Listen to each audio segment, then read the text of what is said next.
Alhamdulillah. Wassalatu wassalamu ala ashrafil anbiya'i wal mursalin.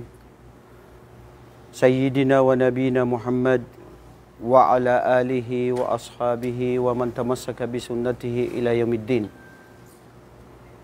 Allahumma la ilma lana illa ma 'allamtana innaka antal alimul hakim. La ay taht. كم موجود هذا الآن؟ يلا جيبوا خليني أنا الذي أوقع pakikuha yun bro para pirma natin. Ito yung ballpen okay na.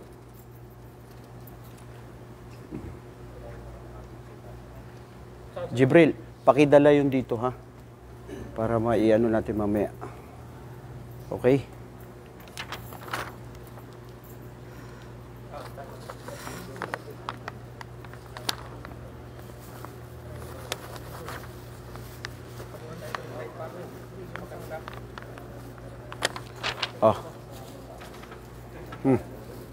Bismillah.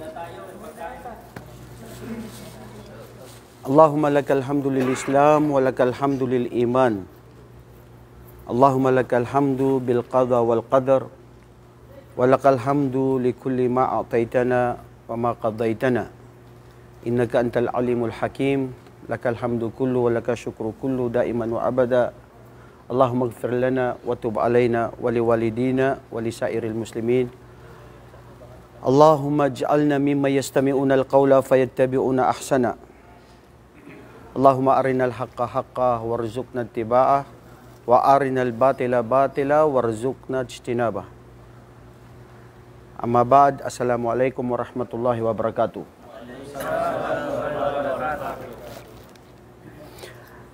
Mga kapatid sa Islam, nung nakaraang linggo, nandito tayo, di ba? Nandito tayo. Napag-usapan natin ngayon ay ibang talakayan na subject na kukunin natin, hindi ba? Ngayon, sa gabing ito, bago natin kunin kung ano man yung subject na napag-usapan namin ng center, inshallah, yamang din lamang ngayong panahon, napapanahon ngayon, ang mga pagsubok, mga suliranin na pinagdadaanan ng kahit sino sa atin.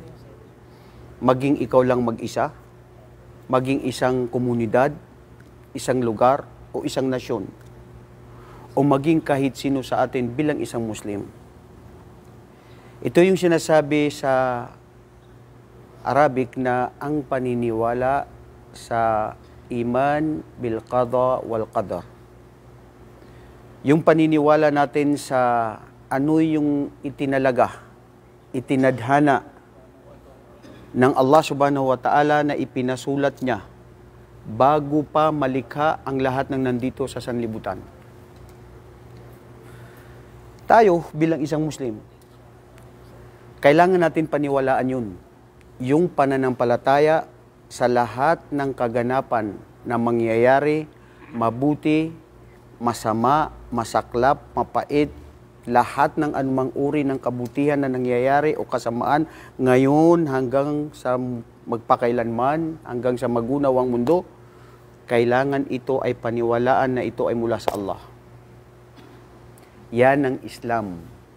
Dahil kasama yan sa sinasabing al-imanu bil qadr sittah.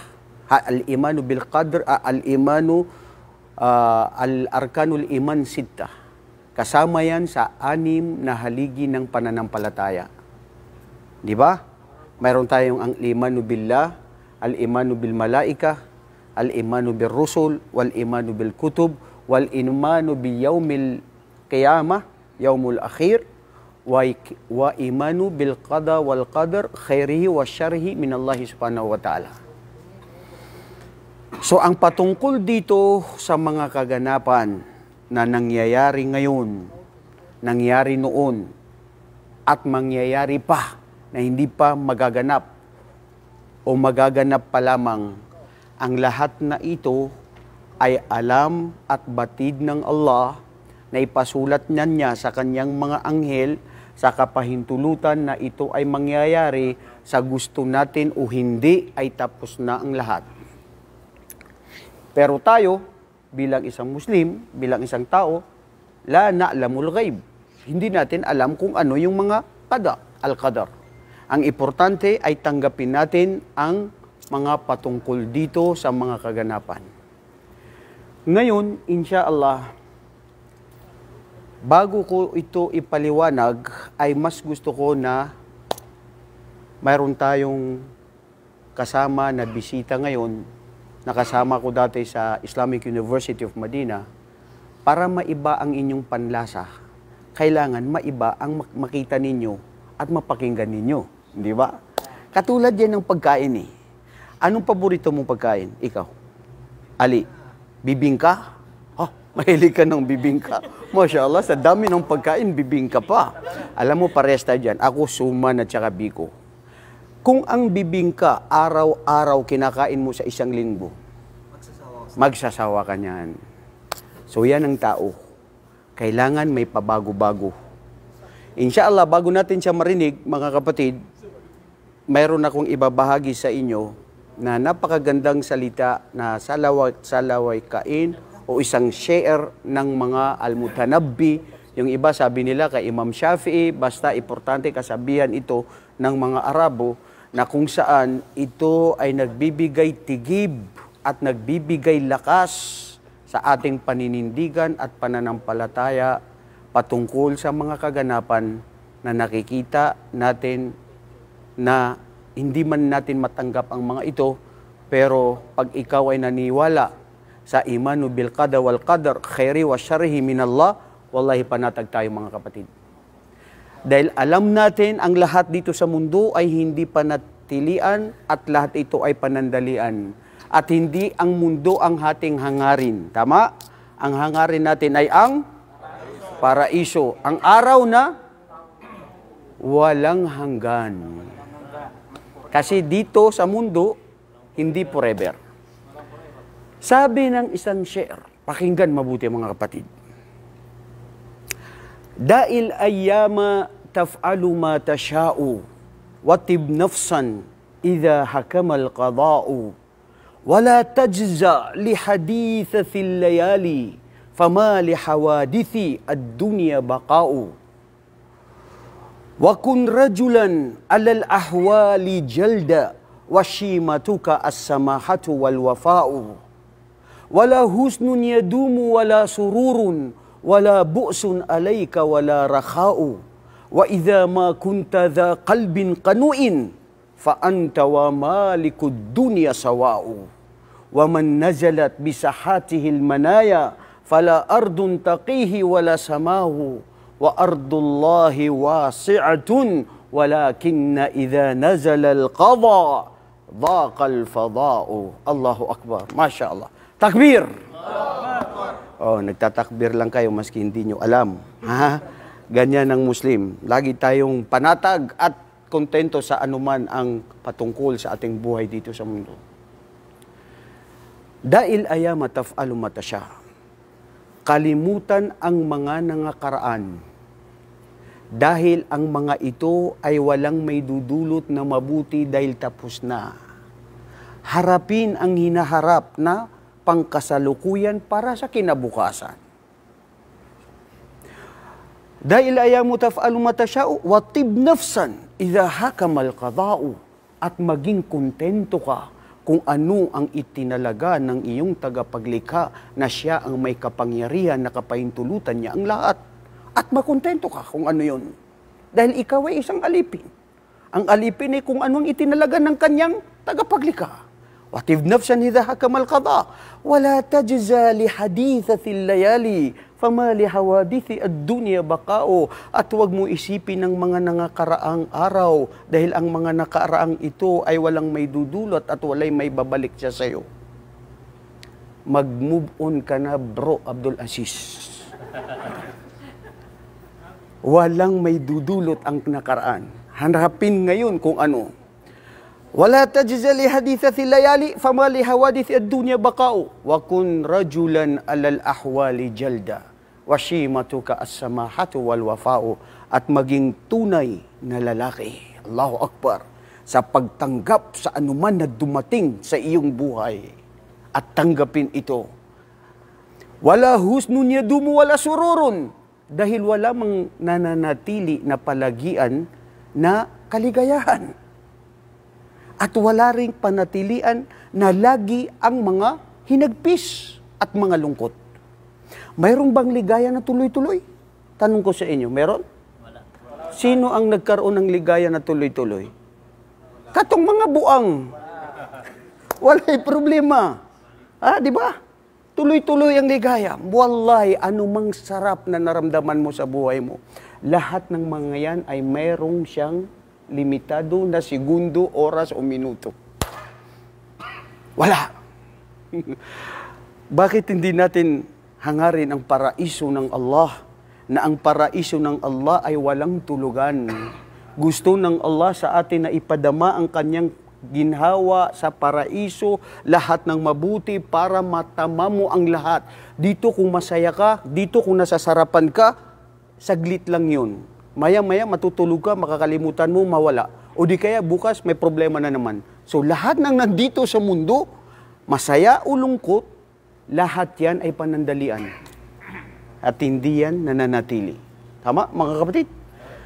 Wallahi, wala husnun yadum, wala sururun, wala buusun alayka, wala rakao. At gawin mo ang lahat ng ito ay isolve mo kung ano ang dapat. Dahil ang mga nakakaraan ay wala itong may dudulot sa iyo. At isipin mo, dito sa mundong ito, ang lahat na itinalaga ng Allah subhanahu wa ta'ala ay lahat sa kanyang kapasyahan at kanyang kaalaman. At pag dumating ang qada ng Allah, al-qada, sabi ng Allah sa Quran, inna kulla shay'in khalaqnahu biqadar. Katotohanan ang lahat ng magaganap o lahat ng anumang aming itinalaga ay nilikha namin ito na magaganap ayon sa aming kagustuhan na itinalaga at aming binigay na permisyon na mangyayari. Isipin mo pati yung sinasabi nating dahon. Maski iyan ay naabutan ng hangin, hindi yan mahuhulog, hindi yan gagalaw maliban kung ito'y kapahintulutan at kagustuhan ng Allah. Wa ma tasqutu min warakatin illa ya'lamu. Hindi kailanman mahuhulog o anumang gagalaw dito sa sanlibutan o mahulog ang dahon na yan maliban sa ito'y kaalaman at kagustuhan at kapahintulutan ng Allah subhanahu wa ta'ala. Mga kapatid, nung ako'y maliit pa lamang, tanda-tanda ko pa, pati nung kami ay mga estudyante sa Islamic University ng Madina, lagi kong naitatanong, bakit nangyari yun? Bakit pinaputok yun? Bakit siya pinatay ng ganyan?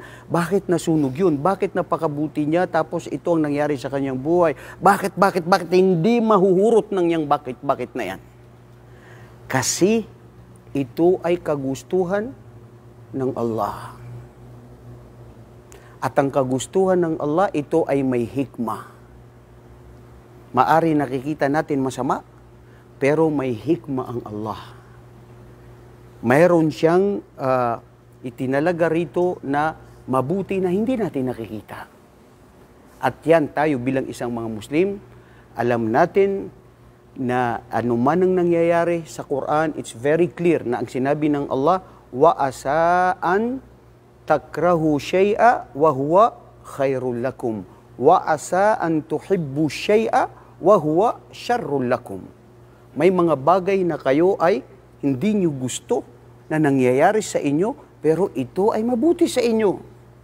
At may mangyayari na pangyayari na ito ay gustong-gusto ninyo, ito ay masama sa inyo. In general rule, tayo bilang isang Muslim, tigib na tinatanggap natin na ang iman sa al-qada wal-qadar ay mula ito sa Allah. Mga kapatid, ang pangkasalukuyan na nakikita natin ngayon sa labanan sa Israel at saka sa Palestine, 50,000 taon bago pa mangyari ang paglikha sa mundo, ito ay tapos na at alam na ng Allah ang mangyayari at ipinahintulot niya ang anumang karumal-dumal, anumang kasidi-sidi, anumang hindi katanggap-tanggap na nakikita natin. Pero ang Muslim, ayon sa hadith ni Propeta sallallahu alaihi wasallam, ang mga hinagpis, ang mga pinagdadaanan, ito ay biyaya mula sa Allah. Ito ay kapatawaran sa Allah.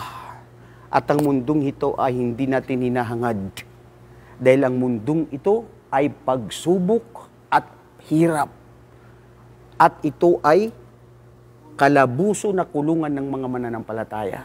Ang hangad natin ay ang buhay na walang hanggan. Ang paraiso ng Allah. Sabihin natin, ikaw na natili dito sa mundo ng 100 years. Halimbawa lang, 100 years. Buti pa kung abot ka doon ng 100 years. Ngayon, 40, 50 years old ka na, meron ka ng mga arthritis, meron ka ng nararamdaman ng mga sakit ng katawan. Mahirap tayo umabot ng 100 years, mga kapatid. Gawin pa nating 1,000 years ang edad mo dito. 1,000 years? Abdul Rashid, anong kinakain mo yun? Gulay lang? 1,000 years? Sige. Yung 1,000 years na yan, nakuha mo ang lahat. Ano ang nakuha mo? Nakuha mo ang Riyadh. Iniwi mo ang lahat ng yaman dito sa Riyadh, doon sa Pilipinas. Sana magkasya ang yaman na inaiwi mo doon sa Pilipinas. Naiwi mo ang lahat. Lahat ng gusto mo. Nag-asawa ka 4 na babae dahil yun ang sa Islam. Kasi mayaman ka, kaya mo lahat. Umiinom ka ng mga Red Bull. Umiinom ka ng lahat ng mga pampalakas, laban at lahat ng para maging bata ka. Cream, lahat ginawa mo. Meron kang mga injection, yung mga mahal na injection na hindi ka pa pumupunta kay Vicky Bilo. Iba pa ang pinupuntahan mo. Batang-bata ka, hindi ka tumatanda. Umabot ng 1 taon, ano rin ang mangyayari? Mamamatay ka. Dahil walang mananatili dito sa mundo. Wallahi. Yaman, kapangyarihan, ganda, lakas, lahat ng yan, everything will turn to dust. And nothing will left alone except yourself and your good deeds. Tanong ko sa'yo, kapatid, ilang taon ka na natili? 1,000, di ba? Yung 1,000, i-times mo o multiplied mo doon sa araw ng paghukom, ilan ang maigiging edad mo, buhay mo sa araw ng paghukom? Ali? Ha? Ilan ang edad mo? Ilang ka mananatili doon sa araw ng paghukom? Ano? 50,000 years? Ha? Mashallah, si Ismail, may dalil, 50,000 years. You will stay 50,000 years in paradise? Ha? Ano? Forever. Unlimited. Yun ang buhay na walang hanggan. Hindi 50,000 years, hindi 1,000, hindi million of years. Walang hanggan. Ngayon, yung 1,000, ihambing mo ang 1,000, nakuha mo ang lahat ng mundo doon sa forever. Iran ang lalabas. I-divide mo yung 1,000, divide forever. Sifr. Zero. Mafi shay. Kaya bagat naman si Propeta sallallahu alaihi wasallam, sinabi niya, wallahi, mad dunya fil akhirah. Ano ang dunya fil akhirah? Sa isang hadith na sabi niya, law kanatid dunya ta'dilu فيما معنى حديث لو كانت الدنيا تعدل hindi ano ba yung sa ano nun Sheikh walau kanat ad-dunya ta'dilu janahatil bauda, ha, yung pakpak ng isang lamok, kung ang isang pakpak ng lamok na ito ay magiging katumbas lang ng mundo, wallahi hindi papahintulutan ng Allah ang mga kafir na tumatakwil sa Kanya, gumagawa ng kasalanan, na painumin sila ng tubig dito sa mundo. Anong ibig sabihin nito? Ang mundo, walang-wala ito sa Allah. Wallahi. Kung lupain lang ang pinag-aawayan ng Israel at saka Palestine, lupa lang ang pinag-aawayan, dyan lang yan sa Israel. Ano ang lupa? Ano ang mundo kumpara sa Jupiter? Ano ang mundo kumpara sa isang araw? Batid nyo ba ang araw na ito? 1 sun. Gawin mong 3.2 earth. 3,200,000 na mundo magkakasya doon sa araw na yon. Idan, is dunia ma fi faida. Inta akal bas, naum akal anta mukh ma fi, wallah. Hindi mo inisip ang totoong na buhay na walang hanggan. Kaya mga kapatid, ang patungkol pa dito sa mga pagsubok, patungkol sa buhay ng isang Muslim, sa tigib na ating pananampalataya, pakinggan natin ang ating kapatid na si Sheikh Zainal Imam Saro Abdul Aziz para dagdagan pa ang anong pang pwede nating malaman sa kanya patungkol sa buhay natin dito sa mundo, pagsubok o anuman sa ating pananampalataya. Jazakumullahu khairan. Barakallahu fikum. Ya Sheikh, falyatafaddal jadatan mashkura. Bismillah.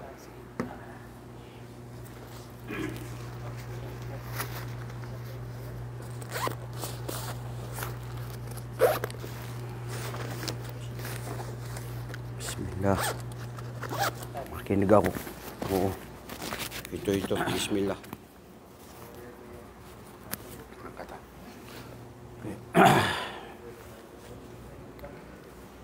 Bismillahirrahmanirrahim. Alhamdulillahi Rabbil Alamin. Wassalatu wassalamu ala al-mab'uthi rahmatan lil alamin. Habibina wa qudwatina Muhammad sallallahu alaihi wa ala alihi wa sahbihi ajma'in. Amma ba'd. Assalamualaikum warahmatullahi wabarakatuh.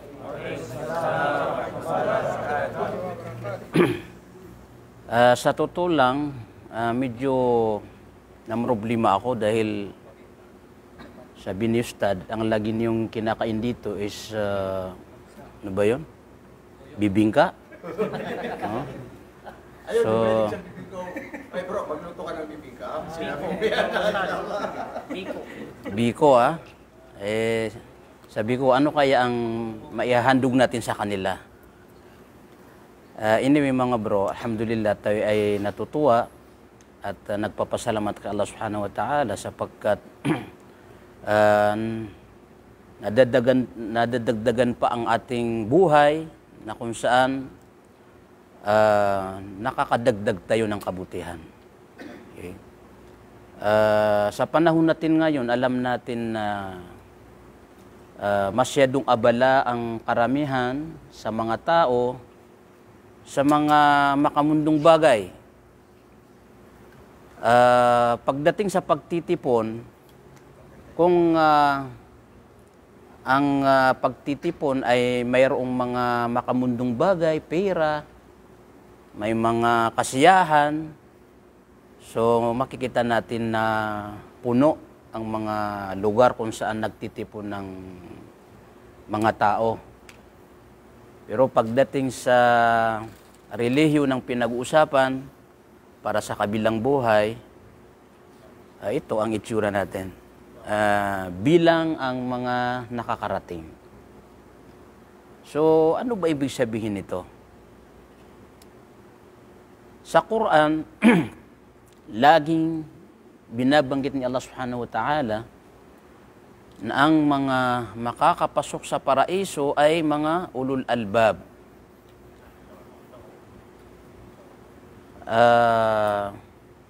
Mga matatalas ang kaisipan. Mga matatalino ang makakapasok sa paraiso. Sapagkat sa pananaw ng tao, kung hindi tayo bibigyan ni Allah subhanahu wa ta'ala ng pananaw na katulad ng binigay niya sa mga propeta, sa mga sahaba, sa mga salafus salih, na kung saan nakita nila ang tunay na itsura ng mundo at tunay na kalagayan ng kabilang buhay. Kasi ganito itong mga bro. Yung maliit na bata, yung halimbawa isang taong gulang, di ba? Kung may dala kang isang saging at saka $100 at ilalapit mo sa bata, alin ang pipiliin niya sa dalawa? Ang saging, di ba? Pero kung alam niya kung anong mayroon sa dolyar, so, imposibleng pipiliin niya yung saging. So, ganyan ang kalagayan ng mga tao na mga alipin ni Allah subhanahu wa ta'ala at ng mga tao na hindi naunawaan ang buhay dito sa daigdig. Ang akala nila itong daigdig na ito ay napakalawak, napakalaki, may mga tower na matataas, puno ng mga kung ano-anong mga palamuti. So akala nila ito na ang buhay. Kaya binubuhos nila ang kanilang talino, ang kanilang lakas, ang kanilang pagsusumikap dito sa daigdig. Pagdating sa kabilang buhay, so hindi nila naunawaan na ito palang mga nakikita dito sa daigdig na kung saan hinahangaan ng tao ay wala ito sa kabilang buhay. Subhanallah. Isipin natin, madalas nating marinig sa mga ulama natin, yung pinaka mababa ang level na mananampalataya na makakapasok sa paraiso ay mayroon siyang o magkakaroon siya ng 10 mundo. Yun yung pinaka mababa ang level na mananampalataya na makakapasok sa paraiso. Mayroon siyang 10 mundo. O, pagka mundo ang pinag-uusapan, no?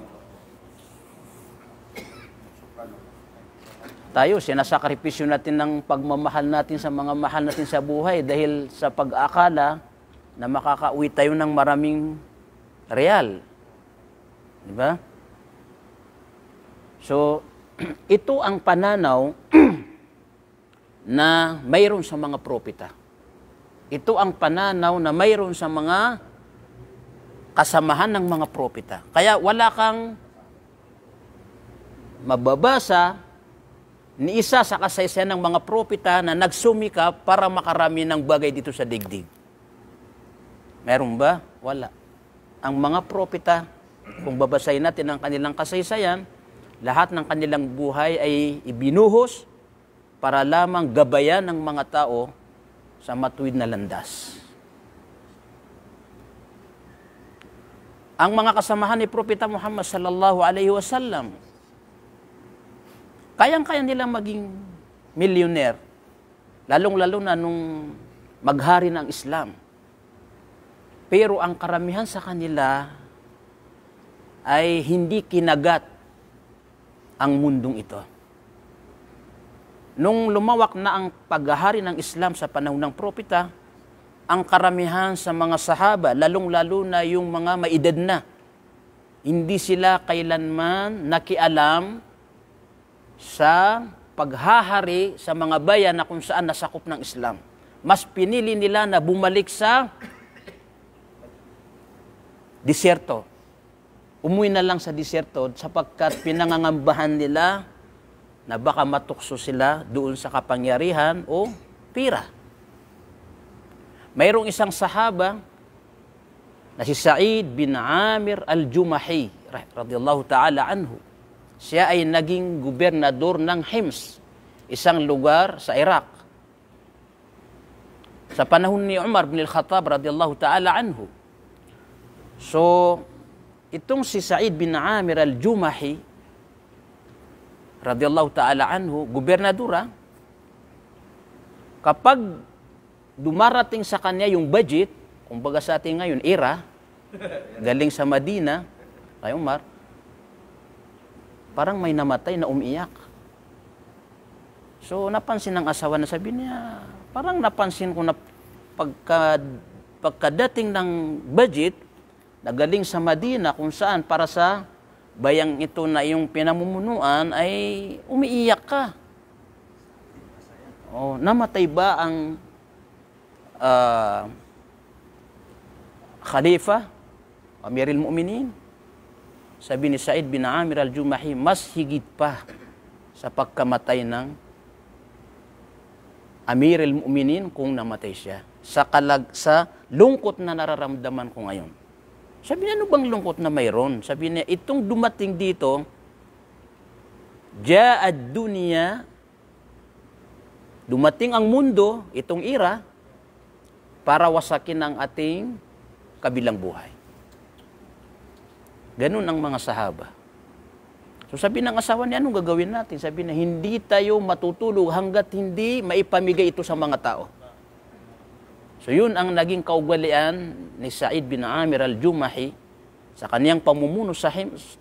Kapag pagdating ng budget, galing sa Madina, hindi kailanman matutulog hanggat hindi niya naipamigay sa lahat ng tao. So, sa ngayon, malapit ng eleksyon sa barangay eleksyon sa ating bansa, no? Marami ng mga magkakamag-anak na nagkalabuan na, no? 'Yon. So, ikumpara natin yung pananaw ng mga sinaunang mananampalataya sa pananaw natin ngayon. No? Kasi nakilala nila ang mundo at ng kabilang buhay. Parang maliit na bata. Siguro, nung iabot natin yung saging sa bata at kinuha niya, anong isipin natin? Palibhasa bata. Hindi niya alam kung anong mayroon sa isang daan dolyar. So katulad ngayon, pagtitipon natin dito, maraming mga kababayan na mga kapwa nating Muslim na mas pinipili nila na sayangin ang oras nila sa bataha para lang sa mga walang kakwintang-kwintang mga bagay kaysa magtungo sa mga ganitong pagtitipon na pinag-aralan natin dito kung paano tayo maging tagumpay. Okay. So balik tayo kaya Sa'id bin Amir al-Jumahi. So isang araw sabi ni Umar, kunin ang listahan ng mga mahihirap sa Hims. Nagpadala siya ng sugo, nilista ang lahat ng mga mahihirap. Pagdating ng listahan, ang nangunguna sa listahan ay si Sa'id bin Amir al-Jumahi, yung gobernador, ang pinakamahirap. Sabi ni Umar, doon sa inutusan niya, paano nangunguna sa listahan si Sa'id bin Amir? Siya ang gobernador. Sabi ng inutusan ng katiwalan ni Umar, sabi niya, nagtanong-tanong ako sa mga tao at sabi nila, siya ang pinakamahirap. Dahil lumilipas sa kanila, sa kanilang bahay, ang ilang araw na walang nakikitang usok. Ibig sabihin, hindi sila nakakapagluto. Kaya silang pinakamahirap. Gobernador yun, ha? So, nung marinig ni Umar, sabi niya, hindi ako nabigo kay Sa'id bin Amir al-Jumahi sa aking pagtatala bilang gobernador ng Hims. Okay. So, dumating dun si Umar, may dala-dala siyang gift para kay Sa'id bin Amir al-Jumahi dahil hinangaan niya yung kanyang kalagayan. No? Ibig sabihin, mapagkatiwalaan. Nung dumating si Umar, dala-dala na yung mga gift para kay Sa'id bin Amir al-Jumahi. Nung makita ni Amir yung mga gift, naiyak. Sabi ng Amir, bakit? Sabi niya, kailanman hindi maaring lumubugang araw na hindi ma-distribute yan sa mga tao. Sabi na, ito'y para sa iyo. Sabi na, kaya pa namin mabuhay. Pero ako ay nangangamba na mayroon lang isang dinar na maipasok sa aking sikmura na hindi karapat-dapat sa akin. Ganun ang takot ng mga sahaba na dayain ang mga tao. Tignan natin. Kaya sila ay, ang ano natin dito mga bro, so naunawaan nila kung ano ang buhay dito sa digdig. Hindi katulad ngayon na binaliktad natin. Nagsusumikap tayo para pagandahin itong daigdig natin na alam natin na hindi natin alam kung kailan natin ito lilisanin. Maraming nangarap na makapagpatayo ng kondominium. Hindi pa nakapaundisyon, patay na. So, dapat ganun ang mananampalataya. Hindi naman natin sinasabi na hindi tayo mangangarap ng magandang buhay dito sa digdig. Pero huwag natin isugal ang kabilang buhay natin para lamang makalikom tayo ng kaunting bagay dito sa digdig. So, mga kapatid, tayo bilang mananampalataya, asahan natin na tayo ay nakasalang sa pagsubok ni Allah subhanahu wa ta'ala. Sabi niya, ahasiban nasu ayutraku ay yaqulu amanna wa hum la yuftanun wa laqad fatanna alladhina min qablihim fala ya'lamanna Allahu alladhina sadaqu wa la ya'lamanna al-kadhibin. So, dapat alam natin 'yan na tayo ay nakasalang sa pagsubok bilang mananampalataya. Sabi ni Allah subhanahu wa ta'ala, kayo ba ay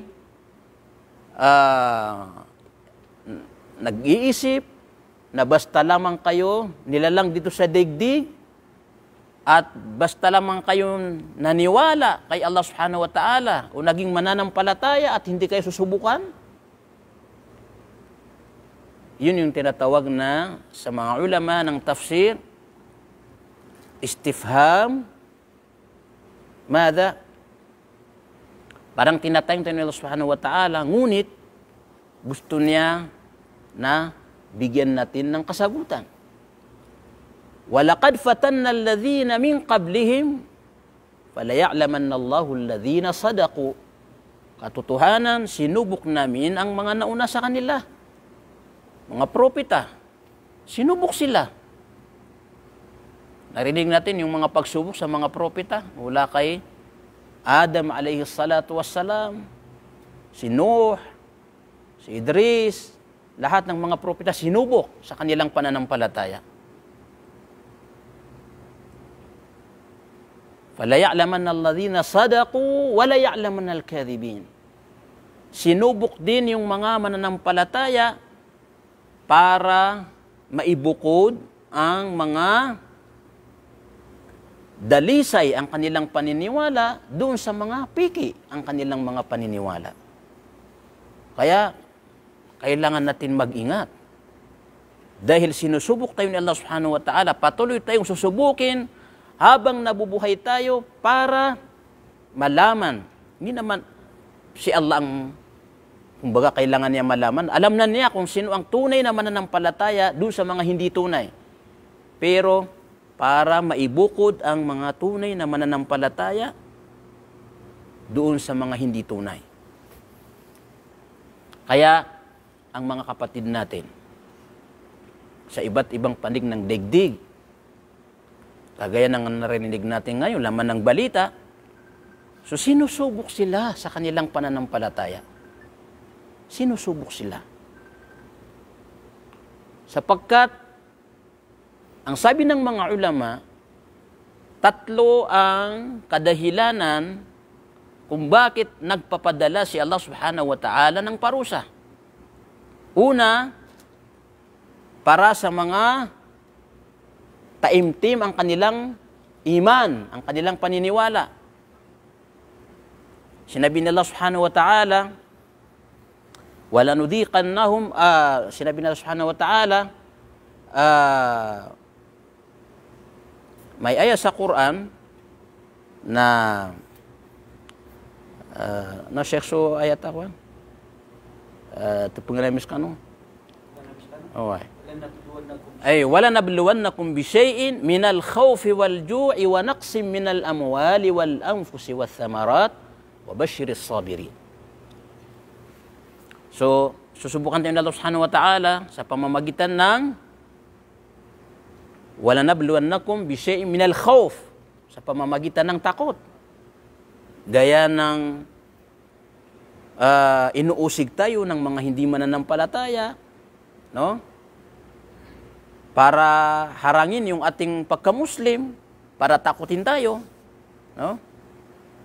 Walju' sa pamamagitan ng gutom. Pagka may mga kalamidad, wa naqsim minal amwali wal anfusi wath thamarat. Yung pagkawala ng ating mga ari-arian, mga kayamanan, at mga mahal sa buhay, katulad ng pagkamatay ng mga kalapit nating kamag-anak o pagkakaroon ng karamdaman. So lahat ng yan ay mga pagsubok ni Allah subhanahu wa ta'ala. Wa basyiris sabirin. So ibalita mo yan sa mga matiisin. Sino sila? Alladhina idha asabathum musibah qalu inna lillahi wa inna ilaihi raji'un. So sila yung mga tunay na mananampalataya na kung saan kahit na anong pagsubok na dumarating sa kanilang buhay, wala silang sinasabi kundi inna lillahi wa inna ilaihi raji'un. Kami ay sa katotohanan, kami ay pagmamayarin ni Allah subhanahu wa ta'ala at sa Kanya kami magbabalik muli. So yan ang kalagayan ng mga tunay na mananampalataya pagdating sa pagsubok. Hindi tayo nag-armentado, hindi tayo nagagalit, hindi, sapagkat tanggap natin kung anong pagsubok na bigay ni Allah subhanahu wa ta'ala. Ulaika alaihim salawatu min rabbihim wa rahmah. Dahil sa pagtitiis natin, hindi tayo nagagalit kay Allah subhanahu wa ta'ala, hindi katulad ng iba, kunting pagsubok lang, hindi ako magsasala. Kasi kung kailan pa ako naging matuwid, nandiyan ang pagsubok. Hindi. Ang tunay na mananampalataya, kahit na anong pagsubok, lalong tumitibay ang kanyang pagka-Muslim. Hindi yung umaatras. Hindi tayo umaatras. Dahil ang kapalit ng pagtitiis natin is, ulaika alaihim salawatu min rabbihim. Dahil sa kanilang pagtitiis, patatawarin ni Allah subhanahu wa ta'ala ang kanilang mga kasalanan. Kapatawaran. Warahma. At ibibigay niya sa atin ang kanyang biyaya. No? Kaya nga sinabi ni Propeta sallallahu alaihi wasallam, ajaban li amril mu'min, inna amrahu kullahu lahu khair. Nakakamangha ang buhay ng isang tunay na mananampalataya sapagkat lahat ng kanyang kalagayan ay puro mabuti para sa kanya. In asabatuhu darra'u sabar. Kapag siya ay sinubukan ng anumang uri ng pagsubok, sila ay nagtitiis. Fakana khairullah. Yun ang makabubuti sa kanya sapagkat sa pamamagitan ng pagtitiis, napapatawad tayo ni Allah subhanahu wa ta'ala at lalong lumalakas ang ating iman. Wa idha asabatuhu sarra'u syakar. Kapag biyaya naman ang dumating sa kanya, nagpapasalamat kay Allah subhanahu wa ta'ala sa pamamagitan ng pagpaparami ng kabutihan. So yan ang buhay ng mananampalataya. Okay. So mga kapatid, yun yung isa sa mga kadahilanan kung bakit nagpapadala si Allah subhanahu wa ta'ala ng pagsubok upang patatagin ang mga mananampalataya at dagdagan pa yung kanilang mga gantimpala. Habang nagtitiis tayo sa mga pagsubok na ito, lalong umaangat ang ating mga palasyo sa paraiso. Kung iisipin mo yan, ang mga salafus salih, pagka nagdaan sa kanila yung mga ilang buwan na walang pagsubok, nalulungkot sila. Sabi na, baka ako ay kinalimutan na ni Allah dahil wala akong pagsubok. Sa atin ngayon kaya, mayroon bang nalulungkot pag walang pagsubok? Astaghfirullahaladzim. Yes, ang mga salafus salih, nangangamba sila pag walang pagsubok. Baka hinayaan na sila ni Allah subhanahu wa ta'ala. Okay? Pangalawa, bakit nagpapadala si Allah subhanahu wa ta'ala ng mga pagsubok? Sabi niya, وَلَنُذِيقَنَّهُمْ مِنَ الْعَذَابِ الْأَدْنَى دُونَ الْعَذَابِ الْأَكْبَرِ لَعَلَّهُمْ يَرْجِعُونَ. Ang target naman ibang target ng mga pagsubok ni Allah subhanahu wa ta'ala ay yaong mga loko-loko. Mga loko-lokong Muslim. At yung mga hindi mananampalataya, kung saan nakakalimot na sila kay Allah subhanahu wa ta'ala. Sinusubok sila. Bakit? وَلَنُذِيقَنَّهُمْ مِنَ الْعَذَابِ الْأَدْنَى. Pinatitikman sa kanila ang mga magagaan na parusa dito sa digdig.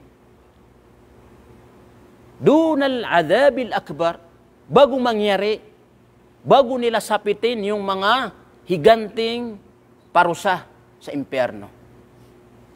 Kaya kung ikaw ay isang mananampalataya na kida-kida, tumatayan ng luto, minsan magsala, minsan hindi, ang daming katsat na mga babae hindi niya mahram, buklat ng YouTube, hindi natin alam kung anong mayroon. Buti kung mga lecture, kung mga kampong ni Satanas ang binubuksan natin. Astaghfirullahaladzim. So sinusubok sila ni Allah subhanahu wa ta'ala dahil baka sakaling magbalik loob sila. Kaya ikaw, na Muslim na minsan maayos na Muslim, minsan dumadapa.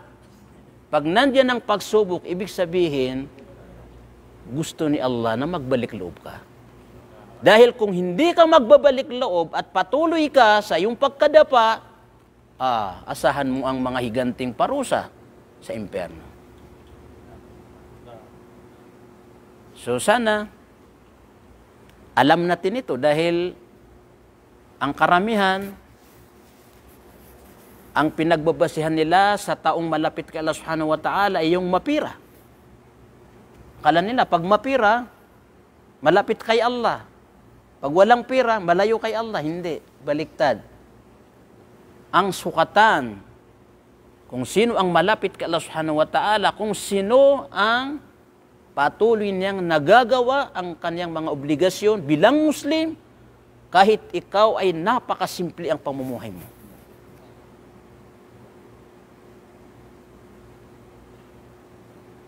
Totoo yan mga kapatid. Hindi lahat ng mayaman ay nakakatulog ng maayos.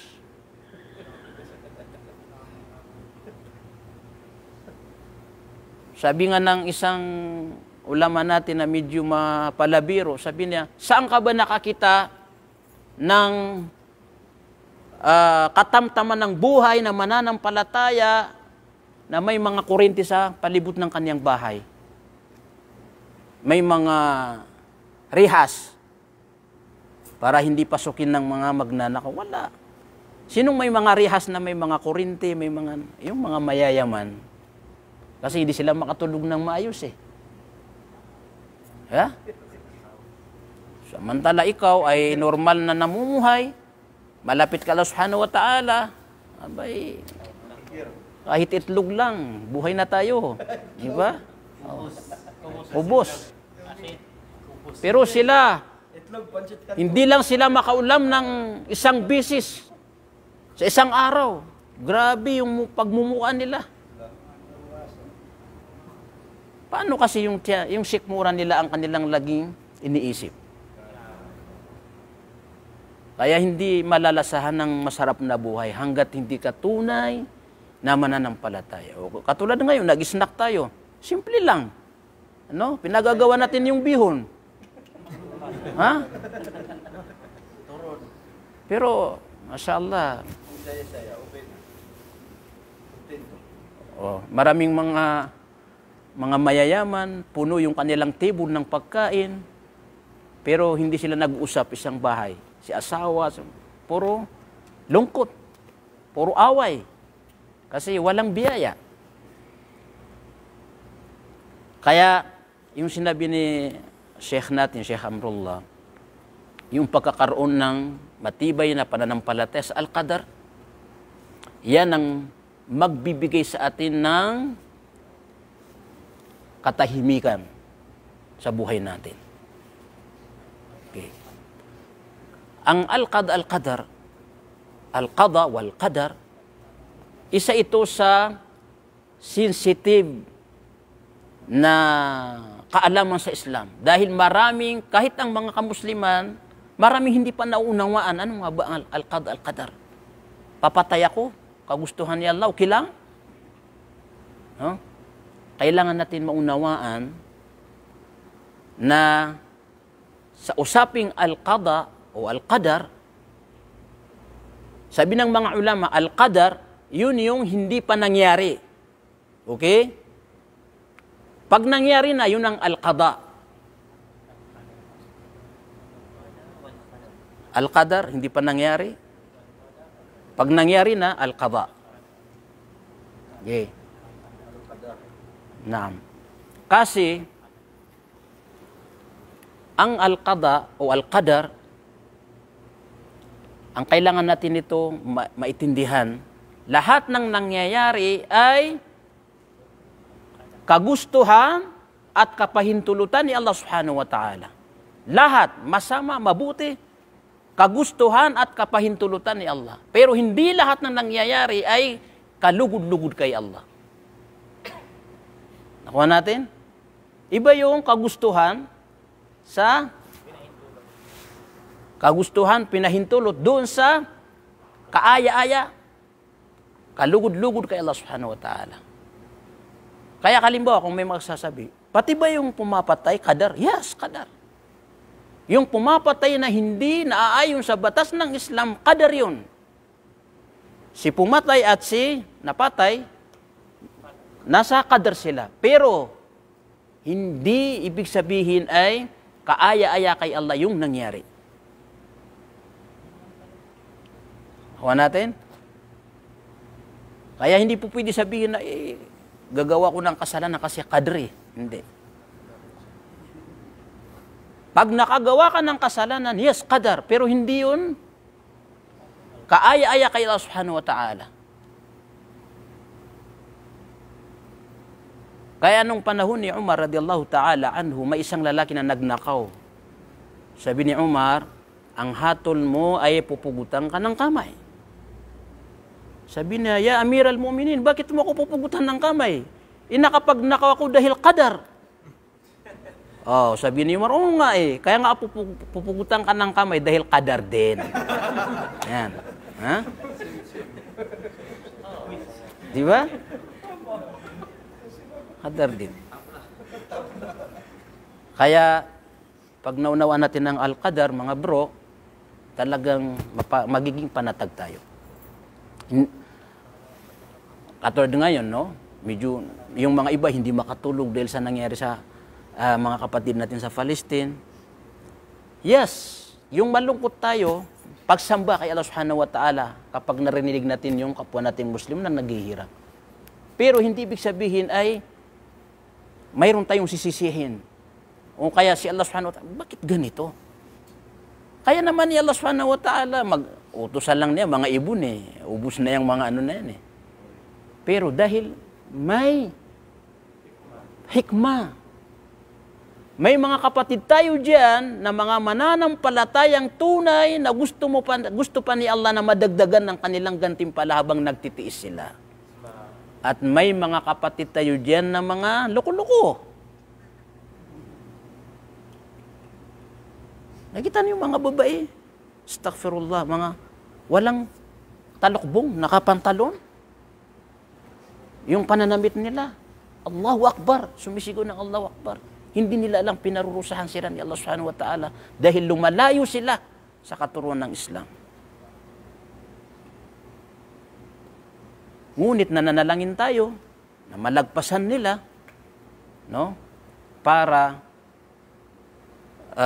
yung mga mahihina ang iman, baka sakaling makabakbalik loob sila. Kaya hindi natin dapat isipin na si Allah subhanahu wa ta'ala ay hindi man lang tumutulong, no? Dahil malalim ang hikmah ni Allah subhanahu wa ta'ala. Okay. So, mga kapatid, gusto natin habaan, ngunit sa katunayan, kung hindi lang si Sheikh Amrullah na pinilit ako, no? Kasi nung last week nagkatrangkaso ako na kadar. Na. At saka talagang kadar na makakakain ako dito ng bihon. Kaya hindi tayo makatanggi. Subhanallah. So, manatili lang tayo sa ating pananampalataya.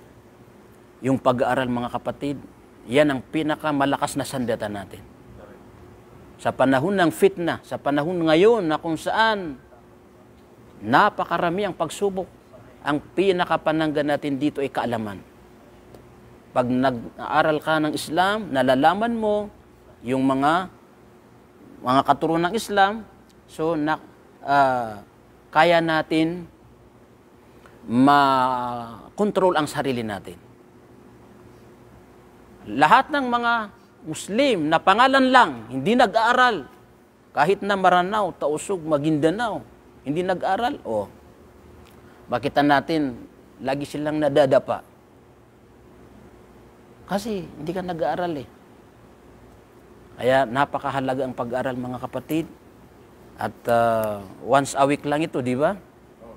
Once a week. Huwag natin ito sayangin. No, habang nandiyan si Sheikh Amrullah na kahit na pagod, galing sa umrah, ay minsan pag nakita ko sila na pupunta pa sila dito ngayon, sabi ko ako hindi ko kakayanin yan sa totoo lang. Pag galing ako ng umrah, bagsak na ako. Isang araw hindi ako papasok. Pero alhamdulillah, dahil si Sheikh Amrullah talagang mahal niya kayo at gusto niya na yung kaniyang panahon habang malakas pa siya, no? Kahit na hindi pa nakadalawa yan. Pero, yes. Totoo yan. Kasi sabi niya, total, parang wala na akong pag-asa na makarami. Kaya, mas damihan ko na lang yung mga lecture ko. Sabi ko, susuportahan kita dyan. So mga kapatid, hanggang dito lamang, nawa may napulot tayong aral dito. Wa akhiru da'wana alhamdulillahi rabbil alamin. Wassalamualaikum warahmatullahi wabarakatuh. Sandali Sheikh, dito lang tayo. Mga 5 minutes pa ito, matatapos yung ano natin. So mga kapatid na mashallah, napakaganda ng naibahagi sa atin ni Sheikh Zainal. No? Buhay natin dito sa mundo, wallahi. Pag nagkaroon tayo na tunay na yung pagtanggap sa qada wal qadar. Yung kanina, yung sinabi dun sa share na yun, no? Hindi ko na nakalimutan ko yung sinabi dun na wa idha ma kunta dha qalbin qanuin fa anta wa malikud dunya sawa'u. Alam mo, pag ikaw, ang puso mo, pag ito ay naging kontento ka sa kung ano ang itinalaga sa iyo ng Allah, ikaw ay katulad mo na isang hari sa buong mundo, nakapangyarihan ng lahat. Dahil sa pagiging pagkontento natin. Ganun kahalagat mga kapatid ang pagtanggap natin sa pananampalataya at pagiging kontento sa lahat ng anumang nangyayari, kapahintulutan at kagustuhan ito ng Allah.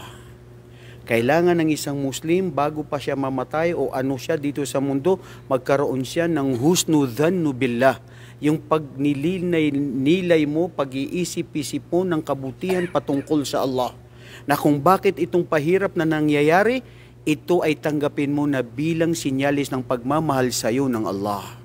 Di ba? Pagmamahal yun ng Allah, mga kapatid. Itong nangyayari sa Palestine, pagmamahal ito ng Allah sa kanila. Dahil insyaAllah kung sino ang mamatay dyan, sila ay sa paraiso. Allahumma amin.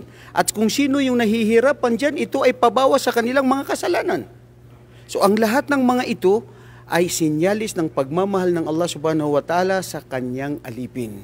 Kaya dapat tayo bilang isang tao, tanggapin natin kung ano man yung mga pahirap na ipinagkakaloob ng ibinibigay ng Allah subhanahu wa ta'ala sa atin. Okay, may isang katanungan kayo para masagot ng Sheikh. Al-qada wal qadar. Rashid, anong meron ka dyan? Malalim ang inisip mo, bro. Ha? Ha?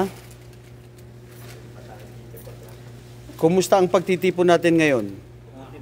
Alhamdulillah. Nakakabusog ng kaalaman. Nabusog pa tayo sa bihon. Pancit bihon. Turon, mashallah, yung turon ng kapatid natin, mashallah, bro.